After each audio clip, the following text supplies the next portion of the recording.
Hello बच्चों, welcome to brain builders coaching. मैं सचिन फिर से एरियाज रिलेटेड टू सर्कल्स पर क्वेश्चंस लेकर आया हूं और आगे के क्वेश्चंस को डिस्कस करना चाहेंगे और आपको वन बाय वन करके एक्सप्लेन करना चाहेंगे। तो बेटा टाइम को ना वेस्ट करते हुए सीधे क्वेश्चंस की तरफ मूव करते हैं और क्वेश्चन आपकी स्क्रीन पर आ चुका है। क्वेश्चन है, if the area of the mirror sector is 392.5 square centimeter and the corresponding central angle is 72 degree, find the radius।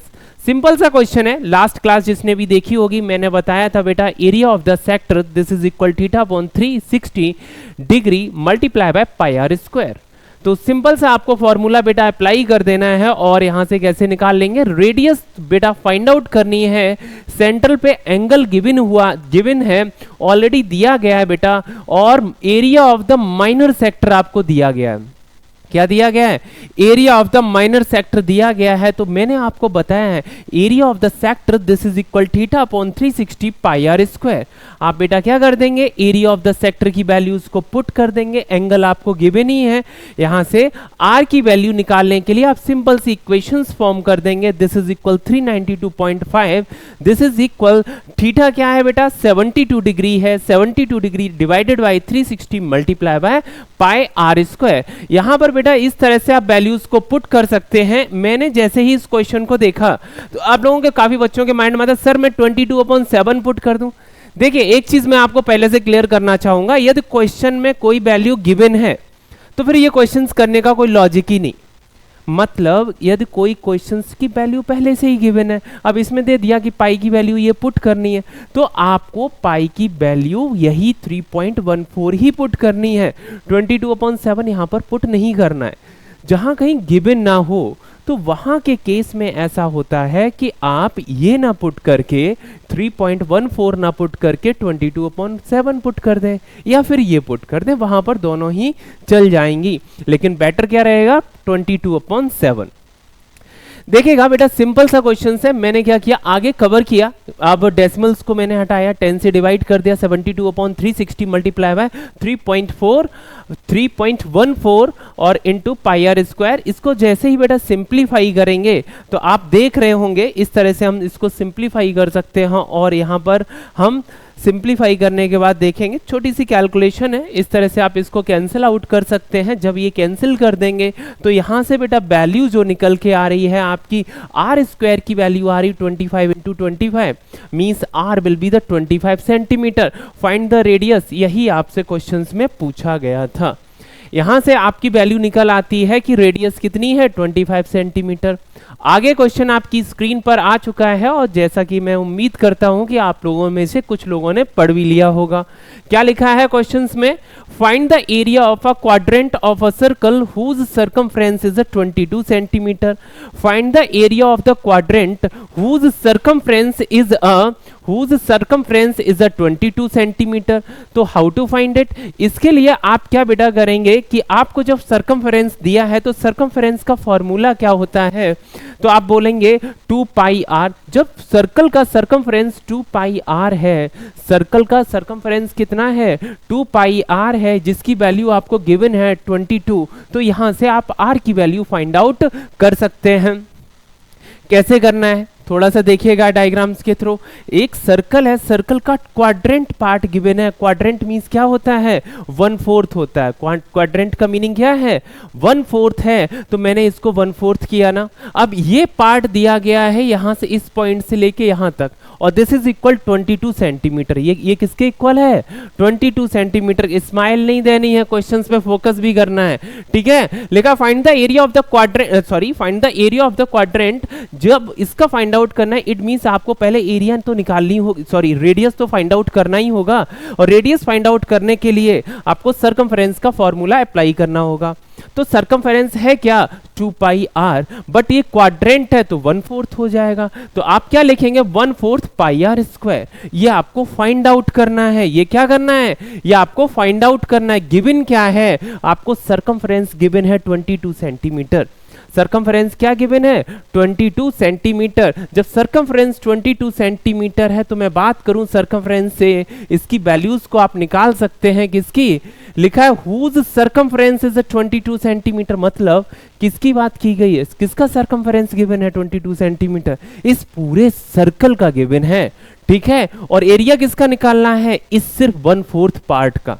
ठीक है, तो यहां से आप क्या निकालेंगे, यहां से आप रेडियस निकालेंगे। आपने सर्कमफ्रेंस की वैल्यू को पुट कर दिया और यहां से आर निकल आई आपकी 7/2।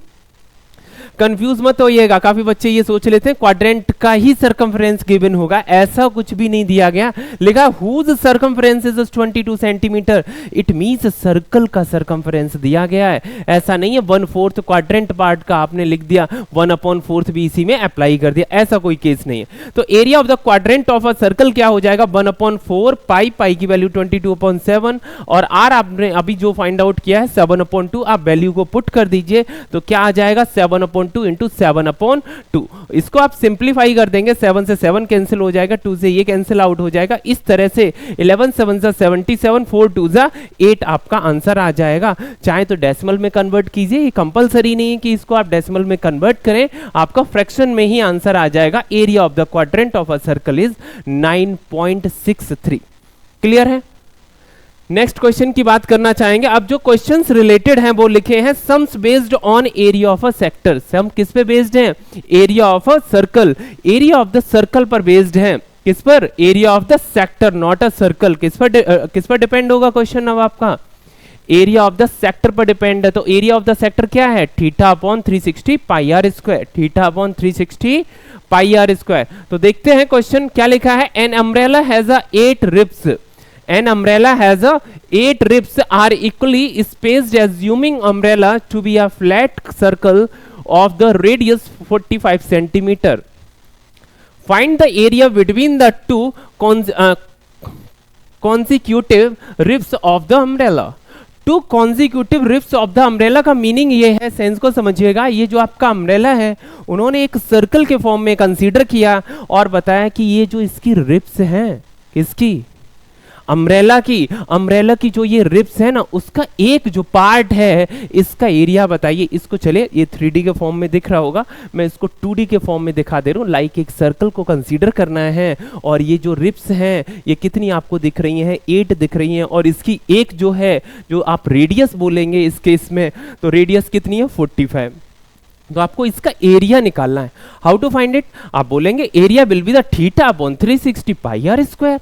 आर क्या है 45, थीटा क्या होगा, देखिए टोटल एंगल क्या है, आपने बोला 360 डिग्री। टोटल एंगल कितना है, यहाँ पर टोटल एंगल की मैं बात करूं 360, और ये जो येलो पार्ट आपको ब्लिंक करता हुआ दिख रहा होगा, इसका एंगल कितना होगा, आप बोलेंगे 360/8। 360/8 कैसे फाइंड आउट करेंगे, देखिएगा मैं आपको निकाल के दिखाता हूं।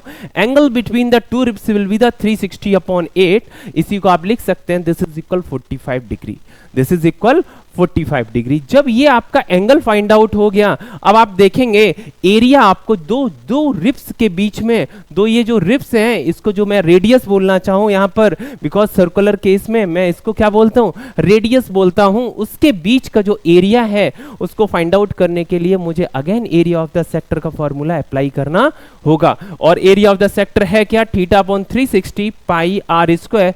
थीटा आपका 45 है और एंगल कितना है 360। सिंपल से वैल्यू को पुट कर दीजिए, इस तरह से सिंप्लीफाई कर देंगे, वैल्यू आ जाएगी 22,275/28। ठीक है, चाहे तो इसको डिवाइड कीजिए। जब भी ऐसा कोई केस आ जाए तो मैं तो बोलूंगा कि आप फ्रैक्शन में ही छोड़ दीजिए, प्रॉपर यूनिट राइट कर दीजिए, दैट्स ऑल। जरूरी नहीं है कि उसको आपको डेसिमल में कन्वर्ट करना ही है, लेकिन किसी बच्चे को डिवाइड करके ही दिखाना है तो आप इस तरह से रफ वर्क कर सकते हैं और फाइनल आंसर यहां पर राइट कर सकते हैं। ठीक है, तो क्या आ जाएगा 795.53 centimetre square area of this particular ribs. Particular ये जो रिब्स के थ्रू जो आपका एनक्लोज्ड है, जो ये एरिया येलो पार्ट आपको दिख रहा है, आई होप प्रॉपर दिख रहा होगा, इस एरिया की बात कर रहा हूं, और ये है क्या, सेक्टर है, ये है क्या, सेक्टर है। ठीक है, आगे बात करना चाहेंगे, आगे बढ़ना चाहेंगे प्यारे से क्वेश्चंस के साथ, और बहुत अच्छा सा क्वेश्चन आता है, the length of the minute hand of a clock is 14 centimetre, find the area swept by the minute hand in 5 minutes. आपने घड़ी की काफी देखा होगा, वॉच देखते ही रहते हैं। ये देखिए मेरे भी हैंड में क्या है, एनालॉग वॉच है। अब एनालॉग वॉच का मतलब क्या होता है, इस चीज को थोड़ा सा समझिएगा। अब ये बोला मिनट हैंड 5 मिनट्स में कितने डिग्री एंगल्स को कवर करेगी। पहले तो आपके माइंड में आना चाहिए कितने डिग्री कवर करेगी। यार डिग्री कवर करेगी मींस आपको एंगल पता चल गया। जब आपको एंगल की नॉलेज हो गई तो आप फाइंड आउट कर सकते हैं एरिया कितना होगा। जैसे मैं एक सिंपल सा एग्जांपल दूं, मेरे हाथ में एक वॉच है, वो 5 मिनट में जितना एरिया कवर करेगी, और जो मेरी वॉल पे जो वॉच लगी है वो 5 मिनट में एरिया जो कवर करेगी, दोनों में डिफरेंस है। क्यों? क्योंकि उसकी जो नीडल है या मिनट हैंड है या और हैंड है, उसकी लेंथ ज्यादा होगी। किसकी? मिनट हैंड किसके में? मेरे हैंड की, या तो वॉल पे जो वॉच है उसकी।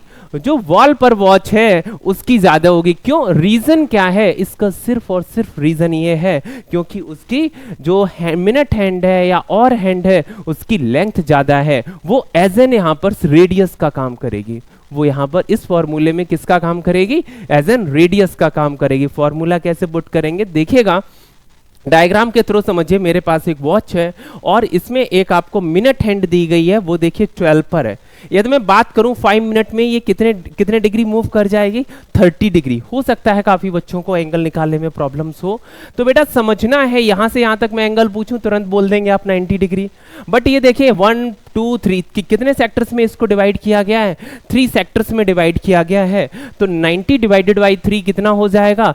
30। तो ये जो एंगल यहां पर फॉर्म हो रहा है, जो येलो पार्ट आप देख रहे हैं, ये कितना होगा? 30 डिग्री होगा। इसको आप इस तरह से समझ सकते हैं। ठीक है, अब इसी चीज को मैं बताना चाहूं तो प्रॉपर डिटेल में भी आप समझ सकते हैं। 1 मिनट में 360 डिग्री, 1 मिनट में मैं पूछना चाहूं तो कितने डिग्री एंगल फॉर्म होगा, तो आप बोलेंगे 360 तो कंप्लीट होता है। 1 मिनट में कितना हो जाएगा? 360 अपॉन 60, बिकॉज 60 मिनट्स में ये 360 डिग्री एंगल कवर करता है। कौन? Minute hand. कौन? मिनट हैंड की बात कर रहा हूं मैं। तो 5 मिनट्स में कितने डिग्री हो जाएगा? 30 डिग्री। चाहे तो ये लिखें वर्किंग, ना भी लिखें, शॉर्ट में आप राइट कर सकते हैं। ना बात करना चाहेंगे एरिया फाइंड आउट करना है, तो एरिया क्या होगा बेटा? Theta upon 360 pi are square. Theta की वैल्यू क्या है? 30 डिग्री आपने पुट कर दी। पाई की value 22 upon 7 into r. R क्या है? 14। आर क्या है? मिनट हैंड है क्या? 14 सेंटीमीटर है, तो आर की वैल्यू आप 14 पुट कर देंगे और इस तरह से इसको सिंप्लीफाई कर देंगे और आंसर आपका आ जाएगा 51.33। समझ में आया? चले, ये क्या है 51.33 सेंटीमीटर स्क्वायर? ये जो सेक्टर था उस सेक्टर का एरिया निकल के आया। कौन सा सेक्टर था? जो मिनट हैंड के द्वारा 5 मिनट्स में फॉर्म हुआ था। इतना क्लियर है ना? तो आगे बताना चाहेंगे, आगे एक छोटे से क्वेश्चंस रह गए हैं। देखिए, a horse is tied to a peg at one corner of a square shaped grass field of a side 15 metre by means of a 5 metre long rope. Find the area of that part of the field in which the horse can graze. Also find the increase in the grazing area if the rope were 10 metre long instead of 5 metre. थोड़ा सा समझिएगा, एक घास का मैदान है, समझ रहे हैं, और उसमें मैंने एक हॉर्स को एक कॉर्नर पे बांध दिया है। किस पर? एक कॉर्नर पे बांध दिया है। तो आप खुद समझेंगे, जब कॉर्नर का एरिया होगा तो वो जब घास को चरेगा, कौन? हॉर्स। हाँ, ऐसा मत बोल दीजिए कोई होगा, या यहाँ पर हॉर्स है, ठीक है। तो हॉर्स जब घास को चरेगा तो ये बताइए वो कितनी एरिया कवर करेगा, या कितनी घास चर लेगा या खा लेगा। ऐसे केस में फिर जब आपको ये समझ में आएगा, जब कॉर्नर का केस है, कॉर्नर पे एंगल क्या होता है? रेक्टेंगल में 90 डिग्री। और जब रेक्टेंगल में एंगल होता है 90 डिग्री, तो 90 डिग्री के रेस्पेक्ट्स में आप क्वेश्चंस को आगे प्रोसीड कर देंगे। तो वही अपना सिंपल सा बेसिक्स फॉर्मूला अगेन वही अप्लाई करना है। जैसे मैंने समझ लिया कि ये मेरा पॉइंट ए है, यहां से मैंने एक रोप बांध यहां पे अपना लगा दिया कि रोप को यहां से रोक दिया किसी की भी हेल्प से, और 15 मीटर मेरा ये जो पार्क है या जो रेक्टेंगुलर आपका जो ग्रास का फील्ड है वो कितनी है, 15 मीटर है। और ये देखिए ये कौन है, हॉर्स है। देखिए दौड़ता हुआ जा रहा है। अब ये दौड़ता हुआ कैसे जाएगा, कितना भी दौड़ ले, लेकिन ये रोप जो है ना इसको सर्कुलर वे में ही चलने देगी, मैक्सिमम डिस्टेंस यही कवर कर सकता है। ऐसा नहीं है भागता हुआ इधर निकल जाए तो ये रोप टूट जाएगी। समझ रहे हैं, क्वेश्चंस को क्वेश्चंस के अकॉर्डिंग ही लगाना है। चलिए अब इसको चलाते हैं। जैसे ही आपने देखा तो ये एरिया ही घास चर पाएगा कौन, ये अपना हॉर्स। और ये लेंथ कितनी थी इस रोप की, 5 मीटर। कितनी है, नींद आने लगी अभी से हैं? घोड़ा घास चर के निकल जाएगा, आपको यहाँ नींद आ रही है, वाह। 5 मीटर जो रोप की लेंथ है वो उसके अकॉर्डिंग ये जो घोड़ा है वो कितनी घास को चरेगा, ये 1/4 पार्ट होगा किस सर्कल का। ठीक है, ये तो कॉन्सेप्ट क्लियर हुआ ना। अब इसी चीज को लिखना चाहेंगे तो आप कैसे लिखेंगे, length of the rope is 5 metre, radius of the sector this is equal length of the rope. अब सेक्टर की जो लेंथ है, ये रेडियस है जिसकी मैं बात करना चाहूं, वही लेंथ ऑफ द रोप है, रोप की लंबाई होगी। और वो है कितनी, 5 मीटर। थीटा कितना है, 90 डिग्री। अगेन फॉर्मूला अप्लाई कर दीजिएगा, area of the sector MXN। क्या लिखा है, MXN। इस सेक्टर की बात कर रहा हूं मैं, ये एरिया। ठीक है, क्लियर हो रहा है ना हैंड से। तो बेटा क्या होगा, theta upon 360 pi are square. Theta की वैल्यू 90 है और आर की वैल्यू बेटा कितनी है, 5 है। वैल्यू को आप पुट कर देंगे, पाई की वैल्यू 3.14 ऑलरेडी पहले से गिवन है, तो आप क्या पुट करेंगे, 3.14 ही पुट करेंगे। ऐसे केस में 22/7 पुट नहीं करेंगे बिल्कुल भी। चलिए सिंप्लीफाई कर देंगे और बेटा यहां से आपकी एक वैल्यू आ जाएगी। इसको थोड़ी सी कैलकुलेशन है, सिंप्लीफाई कर सकते हैं तो कितनी आ गई, 1962.5 अपॉन 100, जिसको आप बोल सकते हैं 19.625 not a centimetre square, this is a metre square. Data किसमें था, ये मीटर में था, रोप किसमें थी, मीटर में। 5 सेंटीमीटर यदि होता तो जो रोप होती वो क्या घोड़े में बांध पाते, ये भी सोचिए, पॉसिबल भी नहीं है ना। लॉजिकली जो भी क्वेश्चंस बनाया जाता है वो ग्राउंड लेवल में एग्जिस्ट भी तो करना चाहिए। ठीक है, चलिए बात करते हैं आगे की।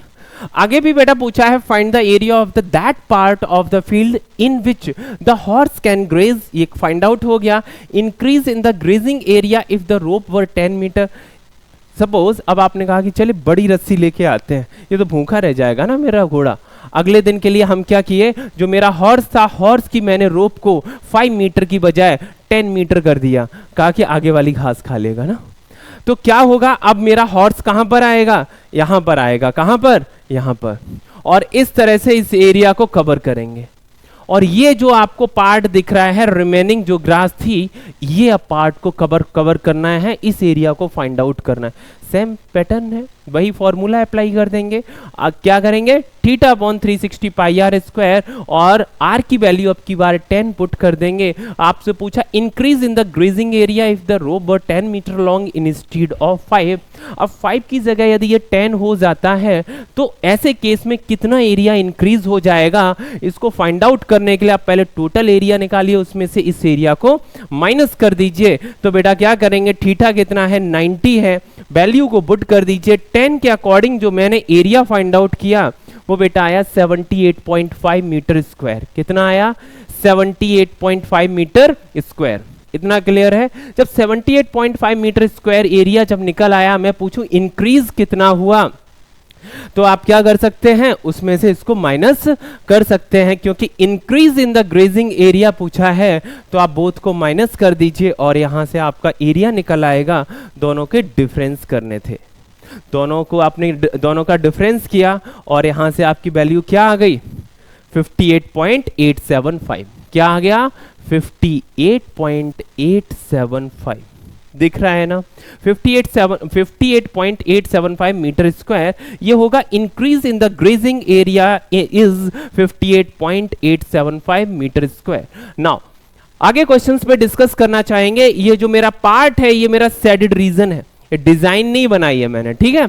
ये क्या है, हमारा एक शेडेड रीजन है और वो आपको फाइंड आउट करना है। जैसा कि लिखा है, find the area of the quadrant OACB।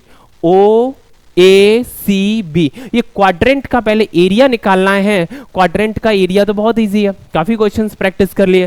Shaded region भी निकालना है। शेडेड रीजन क्वाड्रेंट का एरिया से यदि आप ट्रायंगल के एरियाज को माइनस कर देंगे तो क्या निकल आएगा? Area of the shaded region निकल आएगा। तो कैसे फाइंड आउट करेंगे? क्वेश्चंस को रीड करते हैं। देखिए रेडियस आपको गिवन है 3.5। रेडियस क्या होगी? दिस वन, दिस इज, ये क्या है? 3.5 गिवन है। ओडी क्या है? 2। ओडी क्या है? ओडी यहां से यहां तक कितना है? 2 है। और ये एंगल आपको 90 ऑलरेडी गिवन है। ये टोटल में से इस ट्रायंगल्स के एरिया को मैं माइनस कर दूं तो area of the shaded region निकलेगा। और अभी मेरा टारगेट है क्वाड्रेंट का एरिया फाइंड आउट करना है। किसका टारगेट है? क्वाड्रेंट का एरिया फाइंड आउट करना है। तो 1/4 of the circle, so that will be the theta upon 360 pi are square, और we say that 1/4 pi are square, 1/4 pi are square. कुछ भी अप्लाई कीजिए, सेम पैटर्न है। Theta upon 360 pi are square भी कर सकते हैं। थीटा की वैल्यू क्या होगी? 90, और 90 से आप सिंप्लीफाई भी कर सकते हैं। Theta upon 360 pi are square, जो पाई ये आर स्क्वायर इधर है, ठीक है। तो 90 अपॉन 360 मल्टीप्लाई बाय पाई आर की वैल्यू कितनी है? 3.5, बिकॉज 7/2 हो जाएगा। या 3.5 ही गिवन है ऑलरेडी। क्या गिवन है? रेडियस 3.5। आपने वैल्यू को पुट किया, यहां से वैल्यू आपकी फाइंड आउट हो गई 9.625। कितना है? 9.625 सेंटीमीटर स्क्वायर। ये जो एरिया निकल के आया है वो क्वाड्रेंट का एरिया निकल के आया है। ये जो टोटल रेड पार्ट आपको दिख रहा होगा वो टोटल का है, जिसी को बोलते हैं आप क्या? क्वाड्रेंट। अब मैं क्या करूं? इसी क्वाड्रेंट में से एरिया ऑफ द ट्रायंगल को निकालना चाहूं तो एरिया ऑफ अ ट्रायंगल क्या होता है? 1/2 base into height, 1/2 base into height, 1/2 base into height. और जब में टोटल में से एरिया को जब माइनस कर देंगे तो ये जो ब्लिंक कर रहा है, जिसको आप शेडेड रीजन बोलेंगे, इसका एरिया फाइंड आउट हो जाएगा। कैसे निकालना है? Area of the shaded region this is equal area of the quadrant, means जो ऑलरेडी गिवन है, और उससे एरिया ऑफ द ट्रायंगल मैंने माइनस कर दिया। तो क्वेश्चन मार्क अपना क्या बनता है कि एरिया ऑफ द ट्रायंगल तो अभी फाइंड आउट ही नहीं किया, और ये तो मैंने फाइंड आउट कर दिया। तो यहां से बेटा जैसे ही मैंने देखा area of a triangle BOD, this will be 1/2 into BO into OD। समझ रहे हैं? BO क्या है यहाँ पे? BO है क्या? 3.5 सेंटीमीटर, और OD क्या है? 2 सेंटीमीटर है। इस तरह से BO और OD की वैल्यू पुट हो जाएंगी, और एरिया जो निकल के आएगा किसका? इस ट्रायंगल का कितना है? 3.5 सेंटीमीटर स्क्वायर। क्लियर है? यदि एरिया जब ट्रायंगल का निकाल लिया है तो अब वैल्यू भी पुट कर दी जाए। तो मैंने क्या किया? इस क्वाड्रेंट के एरिया से इस ट्रायंगल के एरिया को जैसे ही माइनस किया, कहाँ स्लाइड पहुंच के, जैसे ही मैंने माइनस किया, ये भी देखिए तो क्या आ गया बेटा? आंसर आपका 6.125। कितना आ गया बेटा? 6.125। और area of the shaded portion is 6.125 centimetre square. और ये एरिया किसका है? इस शेडेड रीजन का है। दिख रहा है? समझ में आ रहा है? बहुत अच्छे। आगे बताना चाहेंगे, आगे क्वेश्चंस में अपना डिस्कस करना चाहेंगे। आगे का जैसे ही क्वेश्चंस आता है अपने पास, पीछे होना स्टार्ट होगी। नेक्स्ट स्लाइड आती है, देखिएगा। देखिए क्वेश्चंस आपको स्क्रीन पर दिख रहा होगा। दिख रहा है कि नहीं? नहीं दिख रहा है?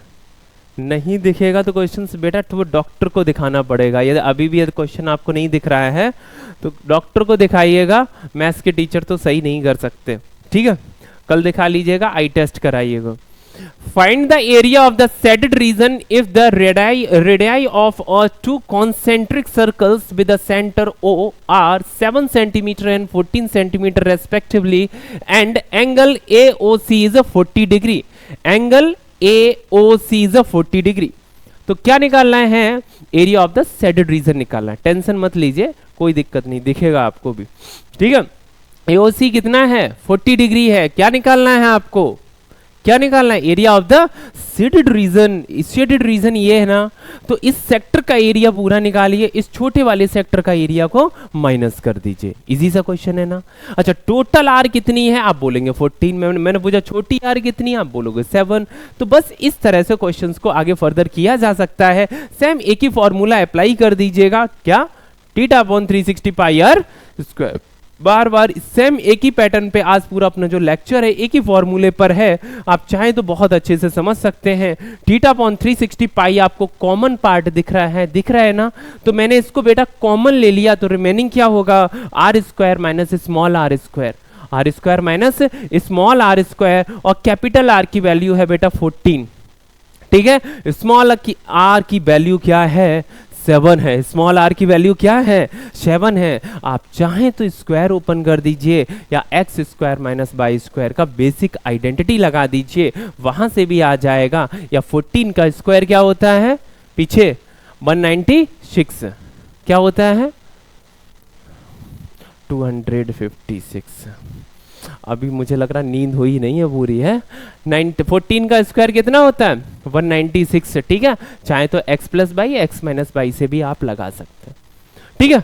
चले, पाई की वैल्यू 22/7 मल्टीप्लाई बाय 21 इंटू 7, इस तरह से इसको सिंप्लीफाई किया जा सकता है और आंसर क्या आ जाएगा 51.33। Area of the shaded portion is 51.33, ठीक है। Area of the shaded portion is 51.33। Tension free होकर रिप्लाई दीजिए। मैं आपको एक चीज बताऊं, ये जो माइक लगा है ना वो आपकी आवाज लेगा ही नहीं। आप एकदम टेंशन फ्री होकर ये मत सोचिए कि आपकी आवाज पकड़ ली जाएगी, कौन था क्लास में किसने ये छोटे से क्वेश्चंस का रिप्लाई नहीं दे पाया, ठीक है। देखिएगा नेक्स्ट क्वेश्चंस की बात करना चाहेंगे। A B and C D are the respectively arc of two concentric circles of a radii 21 centimetre and 7 centimetres with the centre O. Angle AOB is 30 degree. Find the area of the shaded region. अभी as it is किया था ना, as it is किया था, वो 14 था, ये 7 था, एंगल 40 था। सेम क्वेश्चंस बोलना चाहें तो एज इट इज ही है, तो बेटा देखिएगा ये बस हम सर्कल्स फॉर्म कर सकते हैं, जिस तरह से आपको दिख रहा है ये हम इस तरह से इमेजिन कर सकते हैं, ये उसी का पार्ट है। और ये है क्या, सेक्टर पर बेस्ड क्वेश्चन है। तो कैसे निकालेंगे आप, सिंपल सा वही केस बनेगा और हम निकाल सकते हैं area of the shaded region, this is equal area of the sector AXB।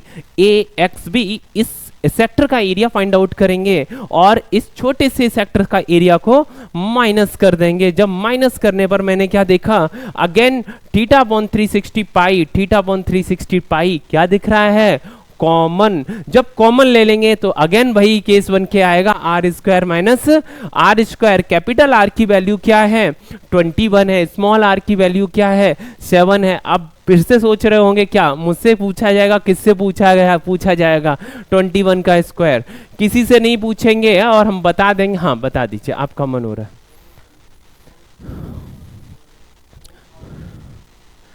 हाँ बताना चाह रहे हैं 441 होगा। तो यहां पर जो वैल्यू है एक्स स्क्वायर की वैल्यू है, ठीक है। यस सर, बोलने में बहुत अच्छा लगता है ना। देखिए x square minus y square की वैल्यू क्या हो जाएगी, x plus y x minus y. Simply apply कर दीजिए, एकदम फास्ट कैलकुलेशन हो जाएगी और यहाँ पर अपना क्या निकल के आ जाएगा। देखिए 7 से कैंसिल आउट हो जा रहा है, ये आप 2 से कैंसिल आउट कर दिए, अगेन कैंसिल हो जाएगा और फाइनल आंसर हो जाएगा 308/3। कितना, 308/3 को सिंप्लीफाई भी कर सकते हैं डेसिमल की फॉर्म में, 103.67। Area of the shaded portion is 102.67। क्या, area of the shaded portion is 102.67, ठीक है। आगे देखना चाहेंगे, अगले क्वेश्चंस की ओर बढ़ना चाहेंगे और ये अपना लास्ट क्वेश्चन, बहुत अच्छा क्वेश्चन और इस टाइम इसी का सीजन भी चल रहा है, तो आप थोड़ा सा उससे कोरिलेट भी कर पाएंगे। कहीं ना कहीं किसी बच्चे को देखना है या किसी के साथ जा रहे हैं, किसी पेरेंट्स को परचेज करना है कोई चीज, तो वहां से कोरिलेट कर पाएंगे और समझेंगे यहाँ पर मैथ्स कहाँ से लग गई।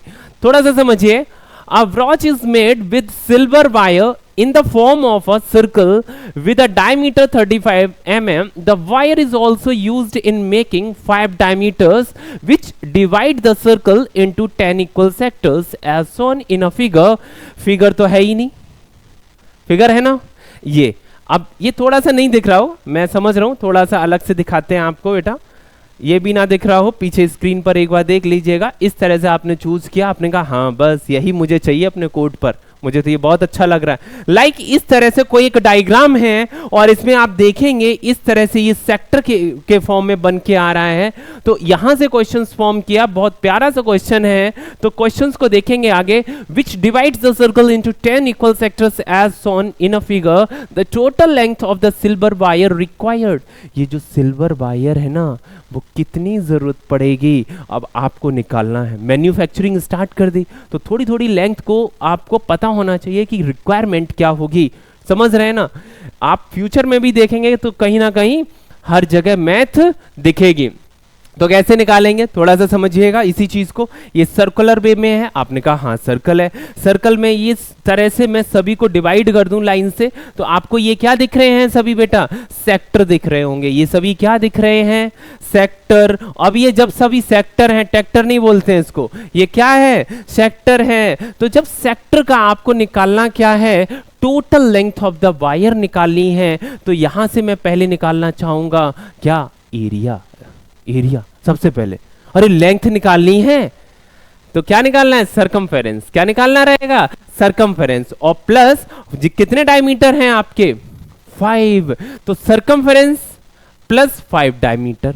इसी का तो मैंने ये देखा कि ये जो रिंग है, जो copper, sorry not a copper, क्या था, सिल्वर थी ना, सिल्वर एजी थी। तो एजी का वायर लगवाना है, सिल्वर का वायर लगवाना है, तो वायर की लेंथ कैसे निकालेंगे, एक ये सर्कल और प्लस 5 डायमीटर। तो मैंने लिख दिया circumference of a circle plus 5 diameters, plus 5 diameters. कैसे निकालेंगे circumference of a circle, 2 pi r, very good, 2 pi r आपने पुट कर दिया। डायमीटर कैसे निकाल देंगे, लिख देंगे 5d, या d को आप 2r भी लिख सकते हैं। क्यों, एक ही फॉर्म में हो जाएगा, कुछ कॉमन मिल जाएगा तो बेटर रहेगा अंडरस्टैंडिंग के लिए। अब मैं पूछना चाहूं r की वैल्यू क्या है, आप कहेंगे देखिए r तो पहले से ही दिया है, डायमीटर कितना है 35। डायमीटर जब 35 है तो रेडियस क्या होगी, 35/2, हाफ। ठीक है, इस तरह से वैल्यू को आप पुट कर सकते हैं, मल्टीपल्स कर दीजिएगा, एलसीएम लीजिए, ऐड कर दीजिए, सिंप्लीफाई कर दीजिए। 7 5 हो जाएगा, 2 से 2 कैंसिल हो जाएगा, और यहां पर आपका आ जाएगा 5 multiply by 57, that will B total length of the wire is 285 centimetre. ये क्या है, ये आपका रिक्वायर्ड लेंथ है वायर की, जो आपको इस ब्रॉच को बनाना होगा। ठीक है, नाउ आगे बात करना चाहेंगे the area of the each sector of the brooch. जो ब्रॉच आप पहनते हैं, अब उसका एक सेक्टर का एरिया कितना होगा वो फाइंड आउट करना है। किसका एरिया, सेक्टर का। Sector A, sector B, sector Q तो नहीं याद आ रहा है, जैसे सोसाइटी को ब्रेक करते हैं और उसके अकॉर्डिंग डिवाइड किया जाता है। देखिए इस सेक्टर की मैं बात कर रहा हूं, ये जो रेड पार्ट है इस सेक्टर की बात करते हैं, तो एरिया क्या होता है, θ/360 पाई आर स्क्वायर, और जहां पर एंगल कितना हो जाएगा, 30 हो जाएगा। क्यों, क्योंकि 10 पार्ट्स में, 10 इक्वल पार्ट्स में इसको आपने डिवाइड किया था। ठीक है, और टोटल एरिया कितना है, टोटल एंगल क्या है 360 divided by the 10, this is the central angle. तो सेंट्रल एंगल 60, 35 आ गया, 35 को आप पुट कर देंगे, और यहां से बेटा कितना एंगल आएगा, 36 आएगा, 10 से डिवाइड करेंगे। ठीक है, not a 30, 36/360 multiply by 22/7, r की वैल्यू कितनी है 35/2। इस तरह से वैल्यूज को पुट कर देंगे और सिंप्लीफाई कर देंगे, देखिए कैंसिल आउट हो जाएगा, और यहाँ पे वैल्यू आ रही 11 × 35/4, this is equal 385/4, this is equal 96.25 centimetre square. ये किसका एरिया है, एरिया ऑफ दिस सेक्टर। और ये यहाँ पर हम करते हैं लेक्चर को कंप्लीट। आई होप आपको इतना अच्छे से समझ में आया होगा। मिलते हैं अगले लेक्चर में, लेकिन यदि कोई चीज नहीं समझ में आती है तो आप लोग कमेंट्स में पूछ सकते हैं। उम्मीद करते हैं लेक्चर अच्छा लगा होगा।